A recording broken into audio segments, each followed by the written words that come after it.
Inspirasi dan motivasi bisa datang dari berbagai sumber. Bisa dari buku, pengalaman, atau lewat obrolan dengan orang yang kita temui sejalan dengan waktu. Inilah Kudos, podcast yang mengangkat kisah unik diaspora Indonesia bersama Irfan Ihsan dan Dania Iman, langsung dari Washington, D.C.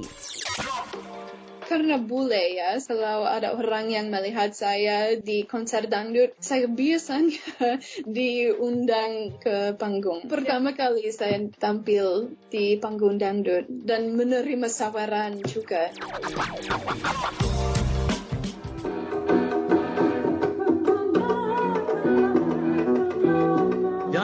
Dania. Hai Van, kenapa harus gitu manggilnya? Biar ada cengkoknya. Mentang-mentang kita lagi dengerin dangdut itu identik banget ya sama cengkok gitu ya.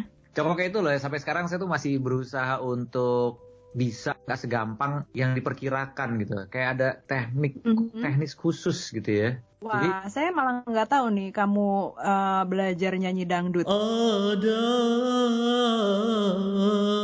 rasa di hati. ya agak kayak gitu kali ya. Masih ingin perdalam nih. Iya. Tapi ini bagus loh, Van. Kamu bisa menguasai musik dangdut atau enggak mendalami musik dangdut lah ya. Karena seperti kita lihat ya, kita kan tinggal di Amerika ya, Van ya. Dan kadang-kadang kita suka ngelihat, loh kok ada orang bule tapi bisa nyanyi dangdut gitu loh. Itu dia. Jadi kenapa jadi tiba-tiba pengen tahu lebih jauh, karena kok justru pas di Amerika ini gitu ya, itu berapa kali ngeliat orang-orang bule aja gitu yang bener-bener nggak kelihatan gitu, tiba-tiba loh kok pas nyanyi lagu dangdut.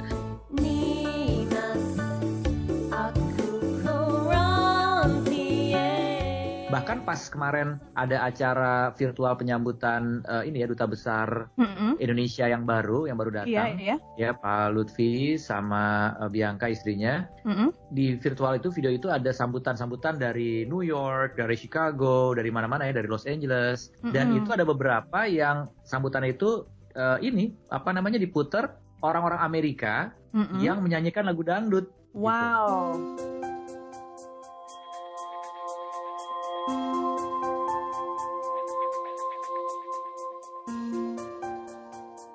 Gitu. Kita kan selama ini mikir musik dangdut gitu ya, jarang banget gitu ngedenger. Tapi bener sih, pas lagi di sini malah jadi lebih merhatiin. Dan waktu itu kan juga pernah ya beberapa artis dangdut Indonesia konser di Amerika, kita malah dateng gitu ya.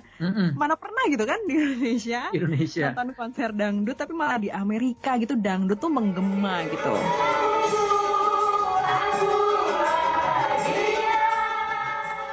Iya, dan banyak orang Amerika sendiri yang penyanyi atau seniman gitu yang mempelajari musik Indonesia, bukan hanya musik tradisional daerah, tapi juga musik dangdut itu. Gitu. This music is so unique and interesting, and I love the beats and the rhythms, and there's some slower beats and some faster beats, and I really like that about the music. Nah, ini kebetulan banget nih. Salah satunya adalah tamu kita kali ini ya, Van ya. Kali ini kita kedatangan Andrea Decker. Dari namanya ini adalah nama perempuan Amerika. Gimana kalau kita langsung sapa aja, Van? Oke, halo Andrea. Halo, Mas Irfan dan Mbak Dania. Gimana kabarnya? Wow. Baik, Mbak Andrea. Baik, gimana kabarnya? Baik juga. Andrea ini ada di California, di Los Angeles. Wah, gimana di California kemarin sempat mengalami kebakaran hutan ya? Terdampak juga nggak daerah sekitar Andrea kemarin? Ya, belum sampai daerah saya kebakaran, tapi di langit ada matahari yang gelap dan berwarna merah, dan itu mengerikan sebetulnya. Tapi hutan di daerah saya belum tidak dibakaran, untungnya. Kita cuma bisa lihat dari jauh, kayaknya serem banget ya, langit oranye itu sampai ke San Francisco segala ya. Iya. Merah. Jadi memang seperti itu ya, sampai segitu merahnya ya Andrea ya? Iya, memang itu betul. Wow. Merah. Tapi kalau udara gitu tercium nggak ada kayak bau asap atau apa gitu? Ada bau asap dan juga udaranya tidak sehat untuk nafas. Jadi kami semua di sini harus di rumah saja. Karena pandemi, tapi juga karena udara karena yang asap tidak. juga. Jadi Iya, double. karena asap. Sebelum kita terlalu jauh nih ya, ini kita ngomong sama Andrea, ya kan, yang benar-benar Amerika, orang Amerika, tapi dari kita ngomong bahasa Indonesia tuh seperti kayak ngomong sama orang satu kampung halaman nih, gitu kan. Ini Andrea bisa fasih bahasa Indonesia nih, gimana ceritanya nih? Saya sudah belajar bahasa Indonesia selama hampir 5 tahun. Mungkin 6 tahun. Saya tertarik dengan budaya Indonesia dan mendaftar untuk program bahasa Indonesia. Dan untungnya mendapat beasiswa itu dan langsung datang ke Indonesia dan belajar. Jadi itu sudah lumayan lama belajar bahasa Indonesia. Wow. Oh, oke. Jadi pertamanya itu belajar bahasa Indonesia dan lalu pergi ke Indonesia. Apakah waktu itu juga berhubungan juga dengan pelajaran di kampus begitu, Andrea? Iya, sepertinya. Karena saya membawa kelas musik sedunia dan jatuh cinta dengan karawitan, dengan gamelan. Jadi saya berpikir, oh ya, mungkin saya ingin pergi ke Indonesia, belajar budaya Indonesia. Karena itu saya memutuskan mau belajar bahasa Indonesia. Hebat banget bisa fasih dalam waktu. Tapi Iya. itu di mana aja Andrea? Dulu itu ke Malang, yang terutama ke Malang. Setelahnya saya sudah tinggal di Yogyakarta dan di Surabaya. Di Malang itu tahun 2013 dan lagi 2015. Dan di Jogja tahun 2017 dan Surabaya 2018. Oke. Bisa bahasa Jawa nggak? Belum bisa. Iso, boso, Jowo. Nggak bisa. Tapi saya sangat ingin belajar bahasa Jawa. Dan saya mencoba belajar sedikit dari lagu dangdut koplo. Asik.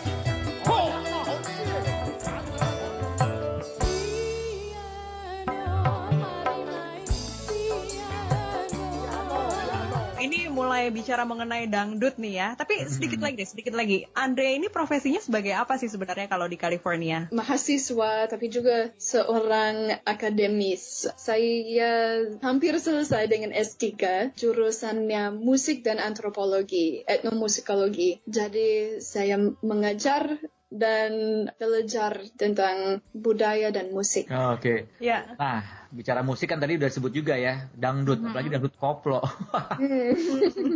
Kira ini hebat banget. Jadi bukan hanya belajar ngomong bahasa Indonesia, tapi juga belajar musiknya, dan terutama musik dangdut. Nah, dan musik dangdut ini kan juga ada cengkok-cengkok yang khas. Nah, itu gimana tuh Andrea? Susah nggak sih belajarnya?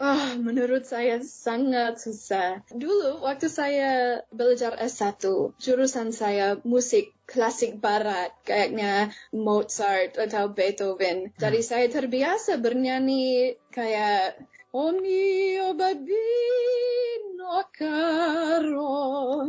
Jadi buat saya belajar dangdut itu susah sekali, bikin pusing karena teknisnya sangat berbeda sekali.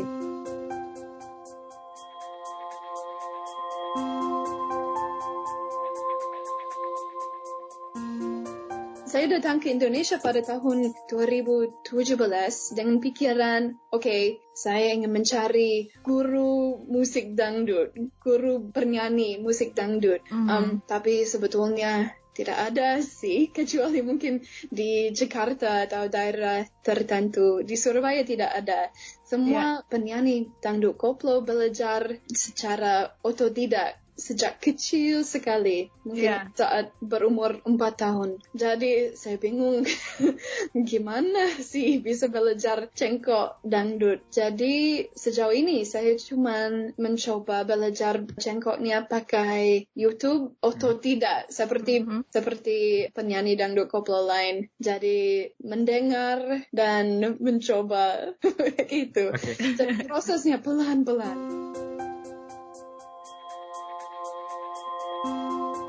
Namanya Andrea Decker. Ini kalau penampilannya sih benar-benar seorang wanita bule, tapi bahasa Indonesianya fasih, dan bukan hanya itu aja, bisa nyanyi dangdut dengan cengkokan yang khas musik dangdut. Waduh, nanti kita dengerin ya kalau nyanyi kayak gimana ya. Iya. Nah ini menarik banget ya, ini musik dangdut dan dangdutnya juga dangdut koplo yang amat sangat spesifik gitu. Banyak orang yang bilang kalau dangdut ini kan musik rakyat Indonesia ya Andrea ya, ada yang suka, ada yang enggak, tapi ini luar biasa banget ketika tahu ada orang Amerika yang suka banget sama dangdut dan mendalami musik dangdut. Nah, menurut Andrea sendiri gimana nih mengenai musik dangdut ini? Ya, saya setuju. Ini betul-betul musik rakyat Indonesia. Waktu saya mulai belajar tentang dangdut, saya tertarik dengan musiknya karena mungkin latar belakang saya itu ada di universitas. Jadi saya berpikir, di universitas saya belajar Mozart dan Beethoven. Kenapa sih tidak belajar Beyoncé atau Katy Perry? Penyanyi yang terkenal sekali dengan rakyat Amerika. Jadi ketika datang ke Indonesia, saya tertarik dengan karawitan kan, tapi saya lihat di mana-mana dan jarang sebetulnya ada orang Indonesia yang suka mendengarkan karawitan di waktu luang, pergi ke gym atau toko, tidak ada musik itu biasanya. Tapi ada musik lain, ada dangdut koplo, dan karena itu saya tertarik dengan musik itu. Karena banyak orang yang suka sekali, yang datang ke konser dengan ratusan sampai banyak sekali orang. Iya. Mau kasih bocoran nyanyi sekarang apa kita simpen dulu nih Dan kira-kira ya? Udah nggak sabar sih sebenarnya ya. Banget sih ngomongin soal nyanyi dengan cengkokan khas dangdut ini kan saya juga nggak bisa kali kayak gitu ya. Kasih bocoran dikit boleh kali ya? Boleh. Karena udah nggak sabar nih pengen dengar. Oke. Mungkin begini ya. Karena ketika saya mulai dengan belajar cengkok, saya seharusnya mulai dengan yang simple saja. Jadi saya mendengar yang Evita Mala. Karena Evita Mala, meskipun beliau tidak terkenal Elvis Sukaisi, Ratu Dangdut, suaranya lembut dan cuman sedikit jengkoknya. Jadi bagus untuk orang luar negeri yang belum bisa. Jadi apa contohnya? Mungkin selamat malam duhai kekasih, sebulan namamu menjelang tidurmu. Jadi jengkoknya cuman sedikit saja, tidak terlalu banyak, tapi masih sulit ya. Wow, itu tadi agak merinding gitu ya, kayak bagus banget. Nah, waktu di Indonesia sendiri pernah tampil gitu nggak Andrea sama kelompok-kelompok dangdut gitu? Iya, pernah. Saya pernah tampil bersama Orkes Melayu Monata. Itu mungkin orkes yang paling terkenal.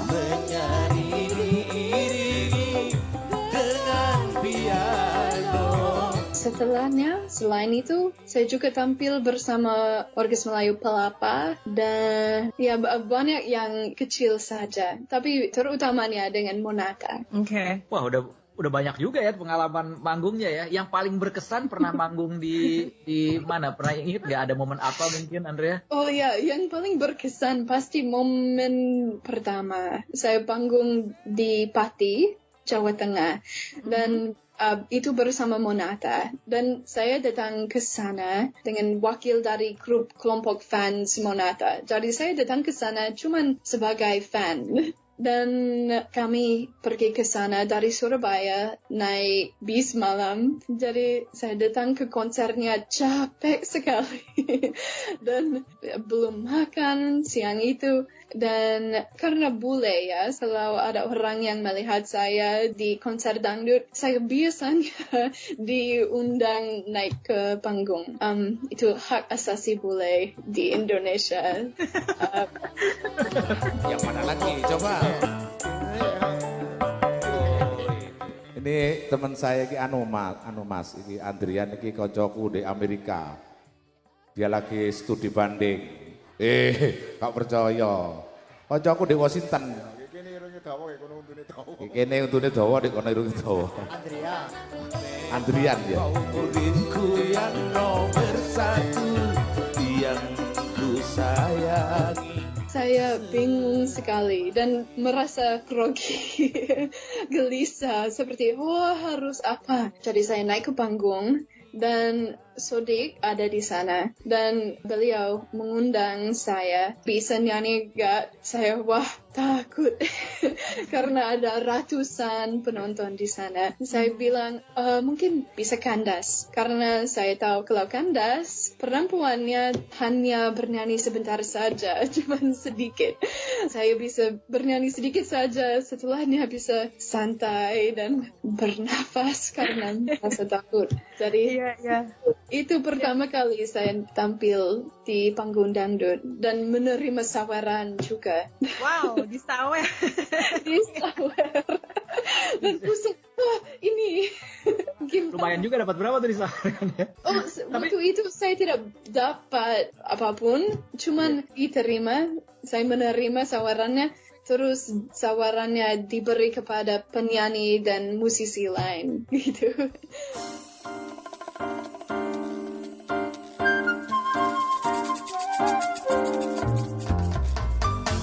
Kerasa gak sih ini ada bule itu tadi dibilang kan ya, nyanyi dangdut naik ke atas panggung gitu. Terus tiba-tiba ngerasa gak sih ada kayak perbedaan perlakuan gitu ya dari penonton antara ke Andrea dengan ke penyanyi yang lain. Mungkin penyanyi yang lainnya walaupun bagus tapi udah biasa nih gitu. Tapi ada bule nyanyi dangdut nih gitu. Ya, kayak gitu ya. Betul, ada sedikit wah mereka terkejut, terus tingkat sawaran langsung naik karena ada sesuatu yang luar biasa, bukan karena saya bisa nyanyi dengan baik, cuman karena ya itu luar biasa, ada bule tiba-tiba. Meskipun pakaian saya tidak begitu bagus karena saya naik bis ke sana. Saya cuma ada tas biasa. Penyanyi lain punya rok yang mewah dan suara yang bagus, tapi karena luar biasa saja.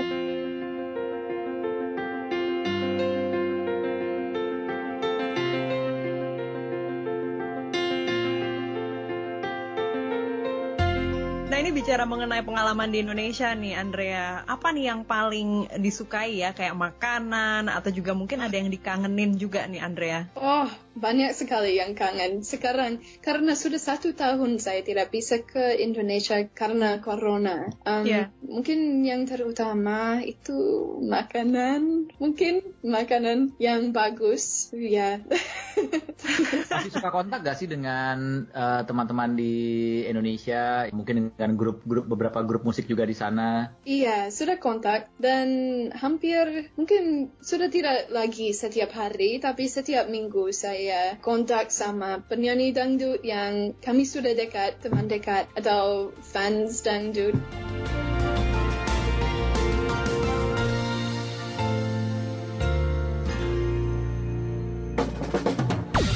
Ingin tahu kiprah diaspora Indonesia di Amerika? Atau tentang cerita yang Amerika banget? Tonton Amerikui di YouTube channel VOA Indonesia. Sekali lagi, jangan lupa simak Amerikui di YouTube channel VOA Indonesia. Amerikui!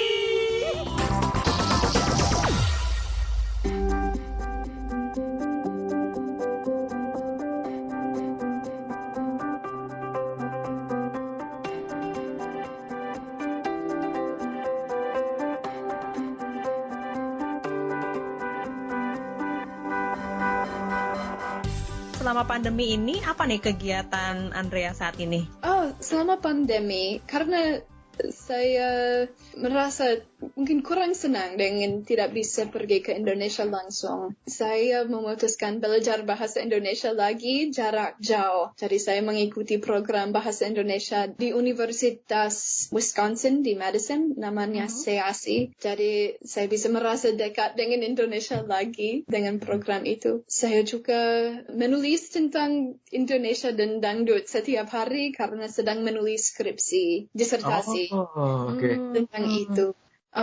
Jadi bisa merasa dekat dan mengikuti kelas dari Washington DC, Embassy Kedutaan Besar Indonesia di Washington, nyanyi langgam Jawa.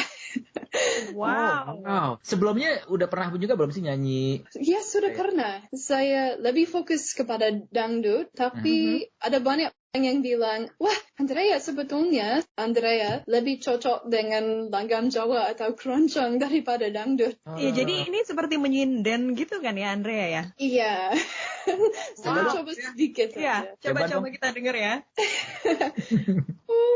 Umpamu seliramu sekar melati, aku kumbangi damsari.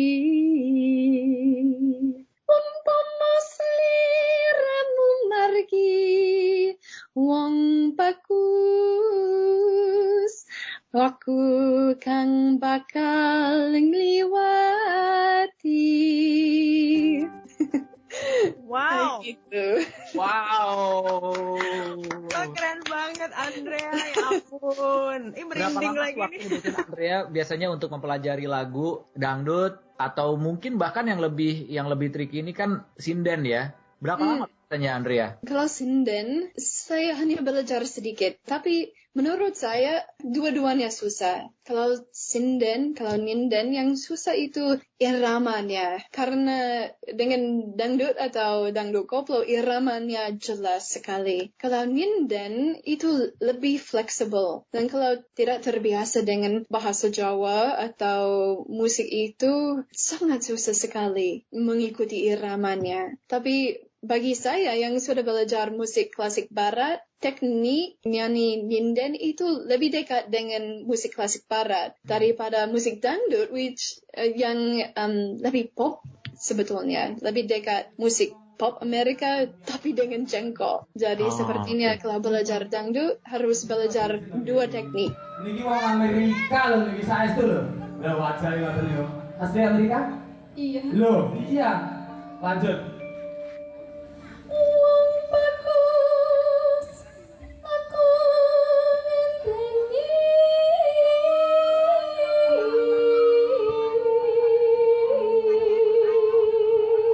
Janplong tenan kok ya. Janplong tenan. Oke, justru sebenarnya lebih susah nyanyi dangdut ya. Menurut saya.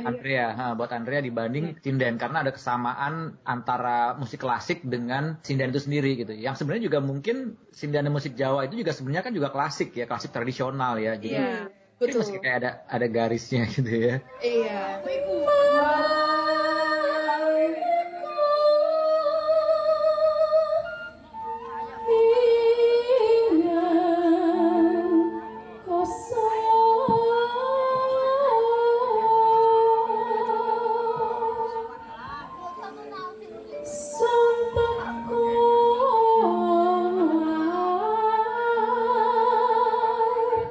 Bangga banget ya Pan ya, salut banget loh. Ini ada warga internasional, warga Amerika yang bisa musik Indonesia gitu. Maksudnya aku sendiri nggak punya banyak pengetahuan mengenai musik dangdut. Dan sinden juga dan. Waduh. Jangan. Dia yang dengerin. Duet.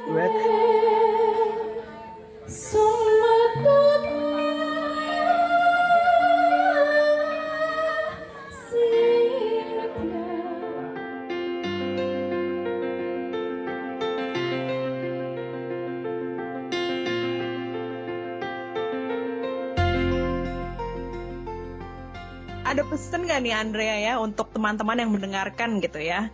Mungkin untuk mendorong juga kita nih untuk terus melestarikan musik Indonesia dan juga kebudayaannya, karena apresiasinya tuh tinggi sekali ternyata di dunia internasional. Ya, betul sekali. Bukan saya sendiri ya, di antara warga orang internasional yang suka musik ini. Tentu saja ada banyak, saya sendiri punya beberapa teman yang juga suka musik itu, yang belajar sangat dalam musik itu. Orang Amerika, orang Belanda, orang Prancis, orang Jerman gitu. Dan sebagai pesan untuk teman-teman saya atau pendengar di Indonesia, menurut saya ya, ada banyak orang di Indonesia yang berpikir terutamanya musik dangdut itu musik rakyat atau mungkin musik kampungan, tidak berprestasi atau tidak berharga. Dan menurut saya seharusnya orang Indonesia merasa bangga pada musik itu, karena itu musik yang unik di dunia, yang susah dinyanyi, yang susah untuk belajar. Ya, yang luar biasa. Dan musik itu punya sesuatu yang unik dengan irama yang mendorong semua orang untuk bergoyang atau menikmati musik itu. Jadi seharusnya orang Indonesia bangga pada musik itu. Dan karawitan juga. Karawitan itu sebagai musik klasik sudah mungkin lebih berprestasi dibandingkan dangdut. Tapi sebaiknya lebih banyak orang lagi belajar musik itu. Dan bukan cuma karawitan, tapi musik tradisional daerah atau suku lain juga. Ya. Masih main gamelan atau karawitan nggak nih, Andrea? Selama pandemi tidak bisa, karena tidak bisa berkumpul dengan sebanyak orang. Nggak bisa studio juga ya buat bermain gamelan dan lain-lain. Biasanya kalau, nih kita agak mundur sedikit ya, di dalam proses Andrea mempelajari menyanyi lagu dangdut gitu atau sinden gitu. Biasanya apa yang dilakukan oleh Andrea selain tadi lihat dari YouTube gitu? Untuk mengatasi hal-hal sulit, ada latihan khusus yang berbeda nggak dengan latihan vokal yang lainnya yang pernah dilakukan oleh Andrea? Dulu ketika belajar musik klasik barat, itu biasanya dengan guru langsung, dengan informasi, wah seharusnya badannya seperti ini, nafasnya seperti ini. Kalau dangdut tidak ada sih. Jadi mungkin kadang-kadang ada orang di YouTube yang memberi nasihat tentang cengkok. Jadi saya hanya mendengar di YouTube, dan di YouTube ada cara untuk membuat musiknya half speed ya, pelan sekali. Jadi saya mendengar seperti bagai bencana, dan saya mendengar yang pelan sekali, terus mencoba. Jadi pelan-pelan seperti itu. Iya, pernah ketemu orang Amerika lain nggak nih yang mendalami dangdut juga di California? Belum di California. Ada satu orang lain yang saya kenal, namanya Andrew Weintraub. Dia tinggal di Pennsylvania. Ya, betul. Dan beliau sudah mendalami musik dangdut, tapi tidak bernyanyi, atau cuma sedikit bernyanyi, lebih fokus pada gitar, kendang, begitu. Ya, dangdut cowboy ya? Yes, dangdut cowboy. Dangdut cowboy ya, iya. Lucu sekali.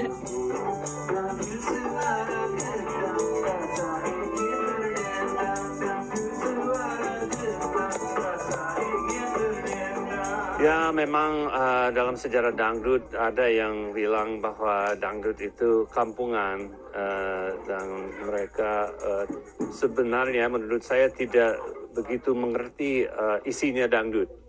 Jadi kalau kita pelajari dangdut dan kita meneliti dan kita tahu banyak tentang lagu-lagu dan konteks sosial dangdut, kita akan tahu bahwa itu bukan musik kampungan.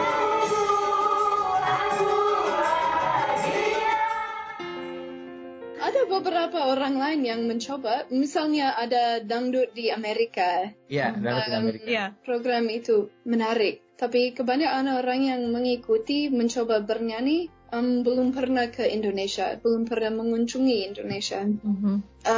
Itulah masalahnya, atau bukan masalah, kesulitannya.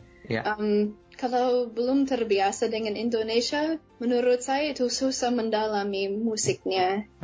Karena di sini bukan hanya bicara soal musik, tapi kalau udah bicara seperti musik dangdut itu karena sudah menjadi budaya yang mendasar dan bukan hanya cara bernyanyinya, tapi kalau Andrea punya pengalaman manggung seperti tadi kan di Sawer, itu sesuatu yang sebenarnya sebuah tradisi yang sudah sangat melekat juga gitu kan ya.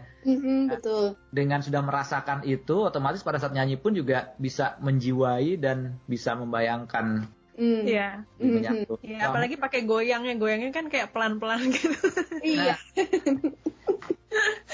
Itu bicara goyang ya memang ya, itu setiap daerah kayaknya kayak ada ciri khas ya. Ini sedikit menyimpang sedikit ya, tapi ini bisa dilihat mungkin kalau hanya melalui podcast hanya bisa dibayangkan, tapi kalau kita lagi pakai video sekarang, ini saya kasih sedikit praktekin sedikit. Jadi ada pengalaman teman saya juga. Dia tuh fasih, joget dangdut tuh fasih banget gitu kan. Tapi suatu waktu dia waktu itu naik gunung ke satu daerah, saya lupa persisnya di mana. Tapi di sana itu di kampungnya itu tuh lagi ada dangdutan juga. Wah, dia langsung bergabung kan malam-malam gitu dia gabung. Ini peristiwa ini jauh sebelum pandemi ya pastinya. Nah, cuman menariknya adalah ternyata itu tadi setiap daerah aja tuh punya masing-masing kayak tradisi atau ciri khas gitu kan. Jogetnya pun ternyata di satu kampung ini kayak ada satu ciri khas yang udah mungkin trennya saat itu di sana gitu. Jadi pada saat musiknya main, teman saya kan langsung dengan semangat dia akan joget dangdut. Ternyata di sana itu joget dangdutnya itu slow motion. Oh iya. Itu musiknya nyanyi dangdut, semua itu begitu langsung begitu mulai itu langsung yang pelan kayak, tapi dijiwai banget. Terus begitu lagu selesai gitu. Wah, luar biasa. Dia ngikutin begitu musiknya nyanyi main lagi, semua tuh langsung yang kayak menjiwai banget gitu. Asik gitu pas selesai. Iya itu dia kan ya, itu pengalaman-pengalaman itu yang sepertinya bisa memperkaya penyanyi dangdut itu sendiri ya. Iya, bisa lebih menjiwai gitu ya. Jiwai. Ya, betul sekali. Kira-kira Andrea bisa nyanyi lagi nggak nih, mungkin yang lebih panjang sedikit kali? Oh ya. Kalau tadi kan Sinden udah tuh. Iya. Dangdutnya tadi cuma dikasih sedikit. Oh, cuma sedikit. Iya, betul. Apa lagi? Ada satu lagu yang saya sangat suka dari tahun 2018. Kurang lebih. Mungkin 17. Itu lagu si Lesti. Egois. Pernah dengar? Coba. Kita dengarnya lewat Andrea. Ya, Nia joget. Ayo. Joget. Oh, tapi ini lagu sedikit melankolis. Oke. Nggak apa-apa. Begini ya. Mengapa tak mencoba jujur pada hati kita, kasih, walau sesungguhnya engkau dan aku takut berpisah.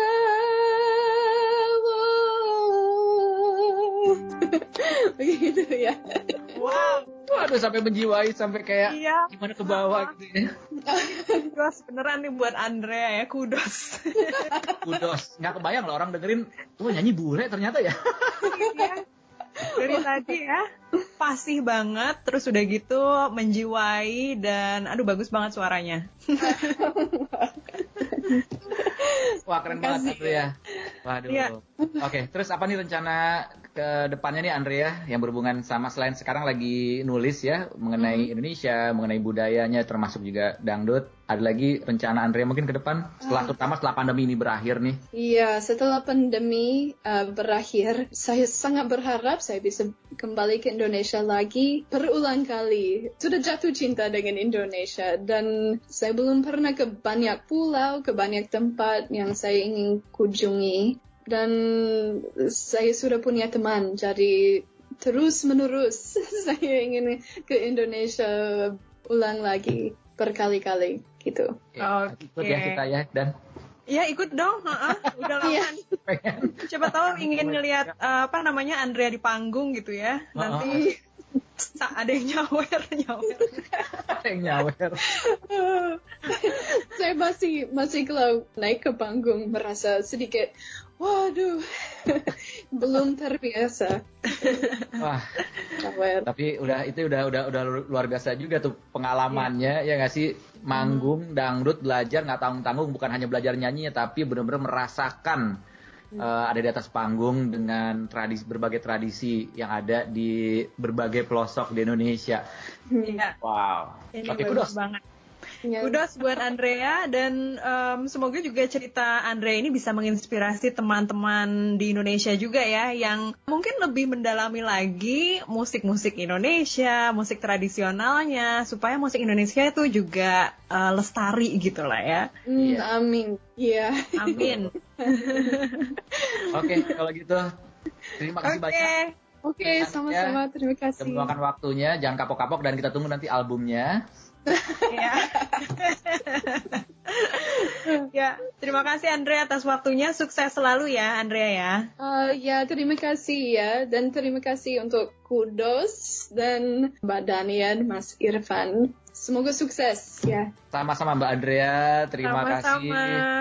Sukses terima terus, kasih, dan mudah-mudahan kita nanti suatu saat bisa ketemu, bisa ngumpul bareng secara benar-benar ya, bukan hanya virtual. Iya. Kita juga bisa nyanyi bareng mungkin, karena Dania juga dari sekarang udah mulai mempersiapkan jogetan mautnya.